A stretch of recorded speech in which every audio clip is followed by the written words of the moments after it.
What's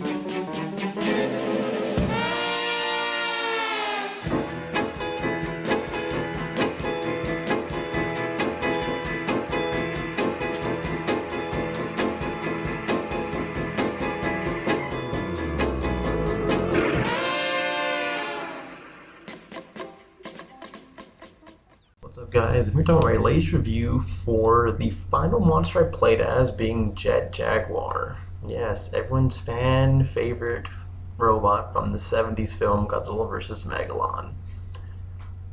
I'll be honest, I played as him last because I never gave a rat's ass about Jaguar. I mean, Godzilla vs. Megalon is like a watchable movie for me, but as I got older and older, I really don't appreciate it anywhere near as much as I did when I was a kid. And I even think movies like Godzilla vs. Jagaa and Godzilla vs. Hito are a lot better than Godzilla vs. Megalon, which is one of the low points of the series. Obviously, everybody knows that by now, at least they should. So that said, yeah, but enough hating on Jaguar. Unlocking him, yeah, he's one of the harder ones to unlock, but if you do invade mode, take a certain path, I believe you will find him. But also, there's a really easy way, and the easy way just to make sure when you get to a certain point, make it at a certain height. And once you get a certain height, you will encounter him. What I mean by that, usually about 90 meters at least. And that's usually how it works. Even after you unlock him, he's kind of like Biollante and Kiru. You still won't encounter him that often. But yeah, like I said, if you do certain things, you reach a certain height before around like stage 3 or 4, usually 4 or 5, you'll usually meet him and then fight him. And as far as looks go, he looks pretty good. He's one of the best looking characters in the game.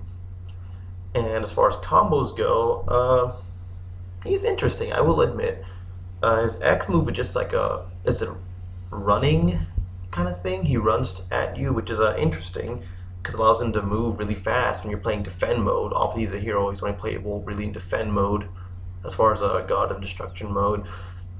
But the weird thing, he doesn't do any damage, which is odd, because I mean, every character has like an X move that allows them to move a little faster, but usually does at least a little bit of damage. Godzilla has a little tackle, Mothra and Bash will fly forward at decent speed and ram their opponent. Jaguar literally runs forward, screeches to a halt, but doesn't do any damage, even if he literally lands right in the opponent's face. Which is odd. I mean, it's useful to, knock your opponent backwards where he can't defend himself or away from the city, so you could get a higher rating on defend mode, but, decent move. His other technique is just, karate chops, like in the movie, and of course the famous drop kick, which does a decent amount of damage and it's hard to defend against, so, yeah, pretty good. His special combos, that's where it gets interesting. The O attack is literally him just flying, he rams you, does a lot of damage. And then the cool thing about it is it makes you land right behind your opponent, so then you just go to town, try kicking them in the ass from behind. So it's hilarious. And his special R2 combo is he shrinks and he just beats the shit out of you. It's a pretty interesting combo because unless you roar right away, there's really no way to defend against it. They just start ramming into you, and you're so small you can't really swat them or anything right in the process of it. So yeah, it's a very interesting combo, and what can I say, Jaguar, I'm not a fan of him, but he's pretty interesting in the game to play as. Not only that, but he's also the only character who really got his own theme music, from what I can see, which to me is odd, but whatever, do your thing.